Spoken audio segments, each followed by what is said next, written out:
ka farxi ehelkaaga asxaabtaada iyo qaraabadaada oo la soo deg abka dahabshiil si aad si fudud lacag ugu dirto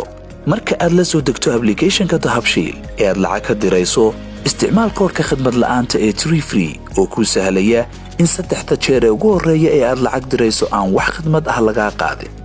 dahabshiil hawl fudaydiyahaaga maaliyadeed